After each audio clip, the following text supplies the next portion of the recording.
in to the hottest station on the planet. Resistance is futile. The revolution has begun.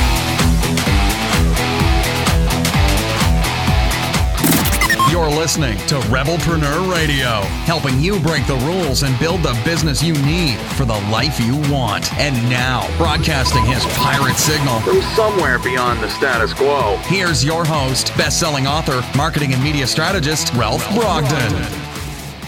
Hello and welcome to Rebelpreneur Radio, the show that helps you build the business you need so you can live the life you want. I'm Ralph Brogden.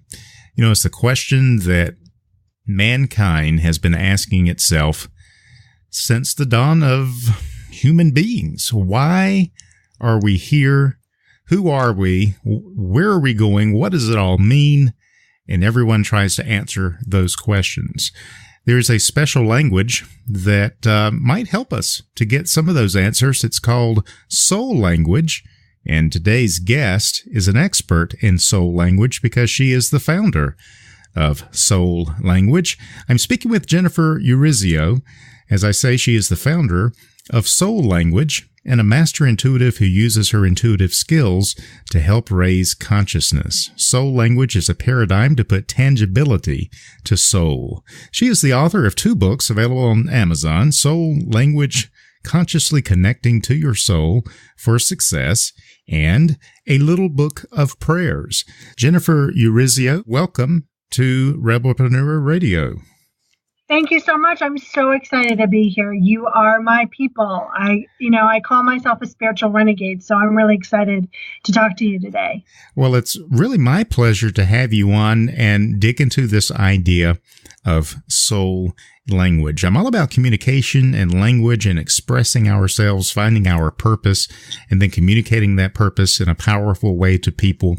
I think it's so critical for our personal brand. It's critical for the success of our business. And I really want to dig into what this is and what this paradigm is all about. First, tell us a little bit about yourself, how you got started in this direction, and how you discovered and created this idea of soul language. Well, I was in marketing and PR. I was the person that PR firms would call to get their individuals and clients on national TV. Media loved me because I would tell them the truth, and clients hated me. In fact, I wasn't even allowed to talk to clients towards the end of my career because I would tell them the truth. Yeah. And most clients don't appreciate that. And I kept asking these big questions of, okay, I know my purpose, powerful healer and teacher in the spotlight of service. Great. What do I do with that? And where are my people? Because I'm really angry and kind of tired of fighting this system that wants me to conform and fit into a way I'm never going to fit in. And I was speaking at a conference about life purpose and essential oils, and I got down off the platform and people were lined up to talk to me. And they kept asking me all of these really soulful questions. And I answered them and I went back to my seat. And this woman next to me went, "We're going to be friends." And I went, "Totally." And then my inside voice went, "Why her? And not this woman across the way who looks really nice, but I don't care if I ever see her again. What is that?" And what I heard through divine guidance was soul language. I was like, okay, I'm going to keep asking questions about that. And about 3 months later, I had this paradigm to put tangibility to soul and the soul of your business. And I started identifying people's soul languages. So we each have 3, one in 3 different categories: your mission, how you fuel that mission, and then your soulful personality. And I started identifying people, and I identified this woman's soul languages who knew nothing about soul language, who knew nothing about the 107 core energies of soul. And I said to her, "So one of your soul languages is partner. How does that resonate with you?" And she said, "Before we got on the phone, I asked myself what my soul language would be, and I wrote down the word partner." Now, Ralph, I'm not a crier. I'm a very warrior. And so when I cry, it's like an explosion. And I burst out hysterically crying. She's like, "Oh my God, are you okay?" I was like, "Yeah, you just told me I'm not crazy." Yeah. And so that's kind of the straight line of things. There was a lot of up and downs and sideways, but that's kind of how the paradigm started. And now we have over 20 practitioners utilizing soul language in their work and in their businesses. And we've identified close to, I think, 5,000 people and their businesses. Wow. That's pretty powerful. That's a powerful paradigm you discovered. Now, on your site, on your website, you say that there are 107 different soul languages, and everybody has 3 soul languages that he or she speaks. So break that down for us. How do we understand these 107 different soul languages? You only really need to focus on 3. And then the 3 of your business. So how we determine it is something called Therapeutic Kinesiology, which means that our bodies, the practitioner's bodies, form an energetic connection with that person's soul, and that person's soul moves our body. So the testing is not done by taking a survey, because humans love to throw surveys. They love to throw tests because we're really smart. We know what answers we should be answering. And so the identification is really done through taking your free will out of the game. So you don't have to focus on 107. You just have to focus on your 3. So we'll use my 3. Okay. So my mission here, which is one of my categories of soul language, my mission here is called Equalizer. It's all about creating that perfect formula balance, first for myself and then for others. What people really mess up around mission and purpose is they are usually focused on their delivery system to determine their purpose. You are not here to be a coach. You're not here to be an announcer. You're not here to be a broadcaster. You're not here to be, a writer or an artist. Those are all delivery systems. Yeah, those are channels, not necessarily what's passing through the channel, right? Exactly. Really well put, by the way. Thank you. So that mission, really, I'll footnote you. We're connected. Yeah. That mission, for me, it's all about being an equalizer. It's all about bringing balance. I have been paid, and I'm going to use this word correctly, literally, to hold people's hand. Jen, can you hold me my hand when I just do this task, please? Because my energy is so balancing, and that's what I bring to all of my clients. Now, if I'm not being balanced for myself, I am going to create suffering in my own life and in my business. And so that's what's really important about people understanding how to utilize their soul languages for themselves. And, a lot of people want to focus on their purpose and their mission because they want to be of service. And I'm all for that. But if you're not being of service for yourself in your life and in your business and your life is going to suffer. So that's just a little public service announcement, by the way. Yeah, absolutely. Well, that's intriguing. So tell us a little bit more about who you help. Who I realize that everyone has these languages.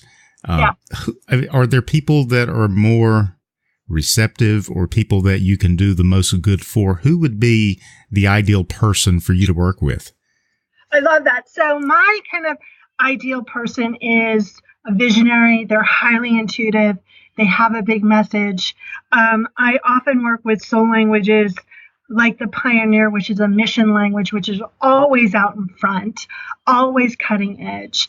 And what I help, these renegades and these, spiritual visionaries do is really to align with their vision and then really take that vision and put it into form and utilize their consciousness to help with that. I always describe what I do is these individuals, they know they have this big message, but if they feel like there's something off, then they just can't understand what's off. And I always tell them, imagine that, you're creating a line, utilizing, your word program. And you're like, that line seems a little off, and you highlight it, you expand it, and some of the pixels are off. I help realign those little pixels. Because these visionaries, they know, they have this vision, they have this deep understanding, and they really want to bring more of that to themselves and to the world and be more conscious about that. And the best way I know that to do that is tuning into the soul who has all the answers and tuning into the soul of a business, which I think most, masterful visionaries and people with big missions and entrepreneurs think that they are their business, and they're not. Their business has its own agenda. It has its own mission. It has its own purpose. And I often describe the business as you call it in to do something bigger first for yourself and then for others. And you're the body of your business. And so when we take our business so personally, I think we add our own suffering or our unconscious behavior into that business. And then it doesn't expand as it's able to or it's destined to. Well, that makes a lot of sense, especially for solopreneurs, or as I like to call them, rebelpreneurs. I could see how so many times our business becomes an extension of our ego. So whatever we're struggling with personally, that manifests in the business. Whatever we bring our strengths into the business, of course, but we also bring our baggage, our weaknesses. And so what you're suggesting is that there is a soul, separate from our personal soul. There is a soul, a corporate soul, or a business soul that is unique and different and should be distinctive from the personal soul. Is that what I'm understanding? Absolutely. Absolutely. So my personal soul is very action oriented.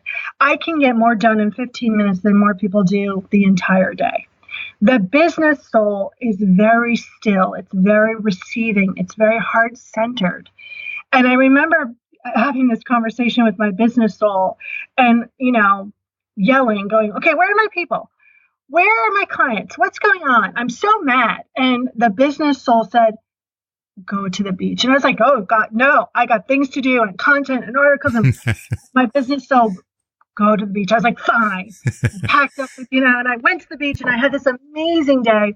And I came home and there was 3 new clients in my inbox waiting for me. Yeah, there you go. Right. And so often, people are understanding what their business is telling them, but it's going through the filter of their experiences or their intelligence or what they think they should be doing. And so they're only getting half of that information. When we connect to that business soul, we get the pureness of that conversation.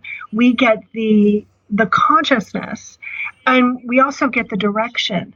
And so it becomes an ability to co-create and be more in the flow. And it feels amazing when you're in collaboration with that business energy rather than, trying to do it by force. Yeah. And you said something that's really important, I think, and that has to do with doing what we see other people doing in business, what we think that we have to do. And it's not always congruent with our intuition or our, what we intuitively know we should do or think that we should do, but we don't even follow that because we're so, trained. We've got a lot of self-doubt. And so we look at what other people are doing, how other people go about it, and we assume that we have to do what everybody else is doing. And the whole idea of a rebelpreneur is breaking the rules. So one of the biggest rules we have to break is the rule that says you have to do business a certain way. You have to live your life a certain way. And it has to be the way other people are being successful. That's how you have to be successful. You're saying by tapping into our soul language and connecting to the soul of the business as well as our personal soul, that we can really break the rules, get really creative, and go beyond the limitations of our own preconceived paradigms. Yeah, you're sounding exactly like a soul language practitioner. Yes. Totally. You're really getting it. And, the topic also reminds me, I think, or I know another rule that people have to break is that comparison energy as well.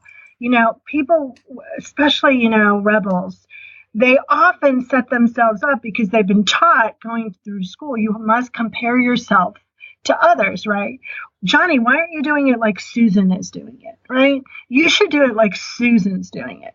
And I think so often that comparison's energy, especially for visionaries, is so defeating because they're never going to win that argument. And so it puts them immediately in lack. And then they're making decisions about their business from a place of lack, which is only going to create more of that energy. So you're speaking my language. How about that? Well, we are making a connection here. And, I'm always fascinated by communication and how we communicate ourselves to the world, but also how we talk to ourselves, our self-talk. And all of this is just really fascinating to me. You mentioned visionary leadership, and I consider myself a visionary leader. What would you say is one of the biggest problems you see in helping visionary leaders to really unlock their full potential and see their vision come to life? Wow, that's a really big question. One of the challenges of visionaries, especially creative visionaries, is, and highly intuitive ones, that they have a lot of brilliant ideas. I call these, genius inspired ideas, right? Yeah. And they get bored really quickly. That's right. Yeah, you got me nailed. That's me. Lots of brilliant ideas, and we get bored fast. And so, some of the drawbacks of that is that they don't bring things to conclusion. True. And you need teams to do that. You also need to understand because you can see it, that doesn't mean it's your vision to take to, formation. I have a book where I go, oh, this is a brilliant idea. I'm going to put that aside because I know it's not mine. I've determined that I know it's not mine to take to manifestation. And so, as you're getting those ideas, the first question is to ask is it your ideas to take to completion? And the second is, if it is, what team do you need? Because you're going to get bored because something's going to come in where you're going to want to create something else. And also to really allow yourself to be there at the closing. I think a lot of visionaries, are off and running. So they don't really, especially when they create teams, they don't really get to participate in the closure of that vision. And so sometimes they feel like they're creating without anything to show for it. And they're creating without a team, or they're so out in front that they feel alone. So those are some of the challenges and a couple of ways to combat the challenges. Yeah, that really resonates with me. And, with a lot of the clients that I work with, I only work with smart people. But, Can you hear me? Something like that. Like, listen, dumbness bothers me. Everyone Yeah. So smart people, brilliant people, creative people, they tend to have the same characteristics. And one of those characteristics is exactly what you said. They've got ideas for products, ideas for services, ideas for programs, ideas for solutions. And part of my job is to help them see those things through to completion. But what you're saying is that the one who receives the vision is not necessarily the one who needs to carry out, execute, or complete the vision, that it's more, especially if you've got a big vision, right. It's more about being able to see not just the possibilities of the future, but to be able to see the possibilities of other people, where they are and how they contribute and how you can activate them to have that vision and work towards that vision. And that's really what casting the vision is. It's not sitting in the mountaintop and just having your personal vision and enriching yourself, but it's the ability to articulate a compelling vision for other people to get excited and motivated and inspired. And then together we work towards this ultimate outcome. Does that sound about right? Yeah, and understand your role in that, right? So, sometimes we have several roles and sometimes we have roles that we're comfortable with that we shouldn't be fulfilling, right? Mm-hmm. So, over in the last 2 years, I've moved from soul language practitionership, which I love. I still work with clients and, do language IDs and all of that. But my role is bigger. It's as the founder and spiritual director of Soul Language. And that's a bigger role to take. That's a bigger vision. If I'm going to fulfill the vision that I saw that this could be, that this soul language could be, in almost everyone's hand to use as a tool for consciousness and to create what they want and desire, then I can't be on the front lines. I have to be in a higher perspective to determine what is needed next and who I get to call in. And I think so often we fall in love with our product or service or the vision, and we fall in love with the doing, that we forget that if we really want to take that vision to the next level, we have to move from the doing it ourselves to the being of the vision and call in those people that are going to help us do the vision. So really what you're suggesting is an intuitive way to scale our business beyond just the solopreneur who's, the pioneer who's out there doing everything themselves, make it, sell it, ship it, make it, sell it, ship it. You're talking about really not just scaling the business, but scaling your own sense, scaling your own vision of what's possible and scaling beyond just what you're able to bring about just through your own force of will. Yeah, I think most solopreneurs think of their business as, 10 years, 5 years. I tell my clients, listen, you have a movement, not a business, and it's 100-year movement. So let's start thinking about the 100 years, right? We're going to take baby steps because we have to put some foundations in place, right? But when we think of it as a 100-year movement, then the ability to see what's needed for yourself and others becomes greater.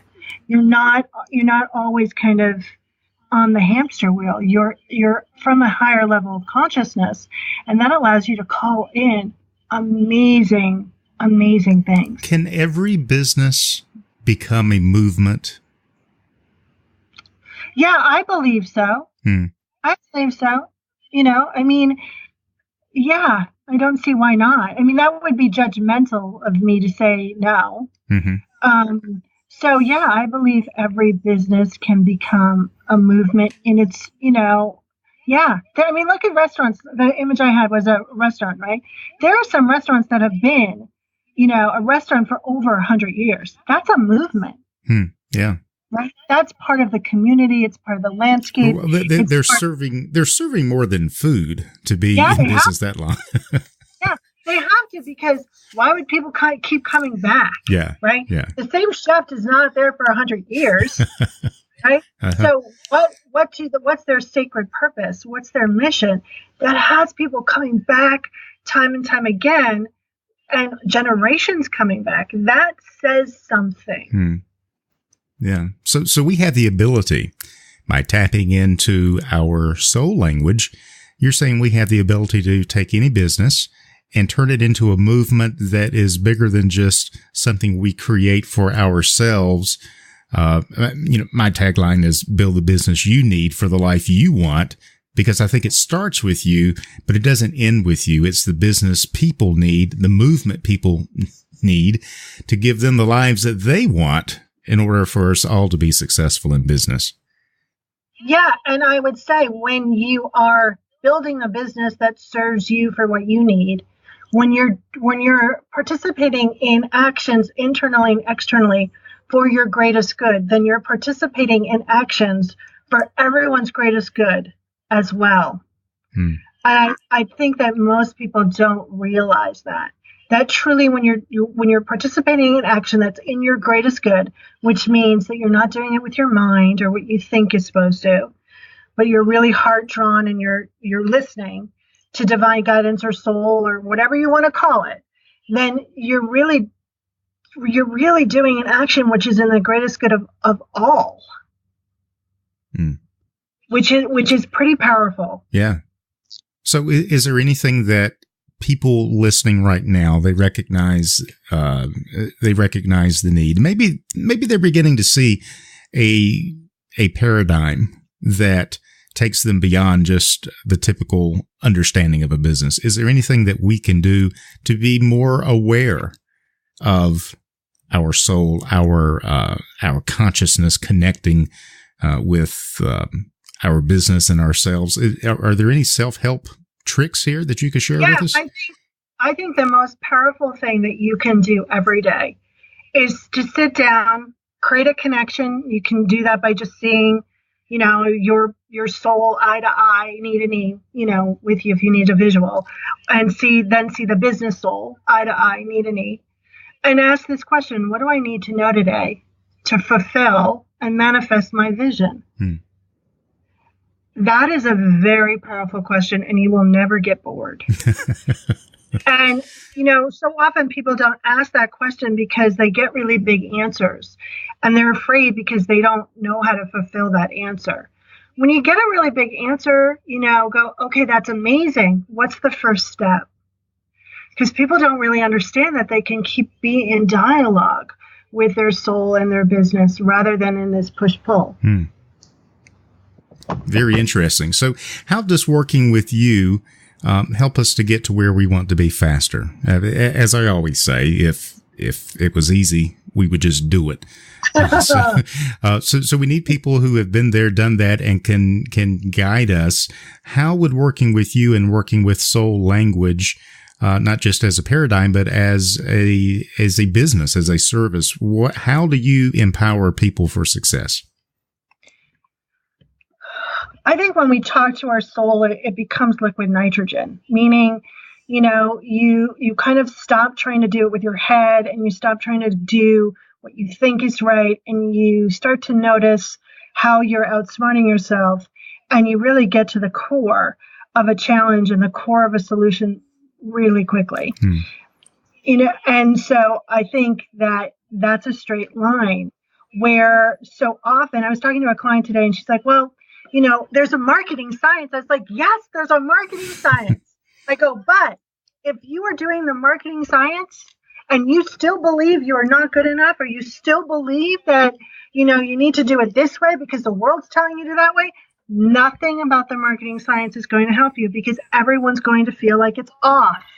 Yeah. And I think so often, especially, really visionaries try to do it like everyone else does it, and you understand this, and it doesn't work because it's not like them. And that business needs to come from their voice. That is so powerful. I mean, what I think you've been reading my secret files, because I'm actually working on a program right now that is teaching people a completely different way of thinking about marketing, and it's nothing to do with marketing. It is exactly what your client is facing. Is when you try to put yourself out there and follow a marketing science or a marketing program, but it's not coming from who you are. Not only do prospects see and feel that something is off, you feel that something is off, and that doubt creates doubt in the prospect. So even if you get the greatest copywriter in the world, and you get the greatest funnel in the world, and you even swipe somebody else's marketing process, if it's not coming from who you are on the inside, it doesn't create the confidence that causes people to want to do business with you. Does that make sense? Totally. It's out of alignment. And so, everyone's intuitive on some level, so they might not put it in this terms, but they'll go, okay, the words and actions aren't measuring up here. What's going on? There's something off. Mm-hmm. Why is this off? Why am I feeling disconcernment or discontent? And that's just for your customer. Mm-hmm. On the flip side, for you, you're going to get crazy clients. You're going to get backlash of problems, and who needs that? You're going to start to, really. I don't need that. You're going to start to suffer. Yeah. And that's going to, take away from the life that you want, the life you want to create. And it's also going to take its toll on you. Yeah. And then you're going to be like, well, I don't know what I'm about, or what I believe in, so it's a process of, and I think, I know that the beginning of my business, of the message points, the sacred purpose has always been the same, by the way, but I've understood it in a deeper way. And that's because I keep asking the questions and keep talking to my personal soul and my business soul. And I think so often people are afraid to, go deeper in that message. They want the perfect thing so they feel safe. So you're safe. Mm-hmm. Yeah. If you were completely safe today, what would you say and what would you do in your marketing? Yeah. Wow. That's a powerful question to ask. Do you think that social media has trained us to be fake, and then our marketing becomes fake as well? Yeah, I listen, I have my love-hate with social media. I think social media is interesting for a couple of things. I think it's interesting to see, huge separation of people.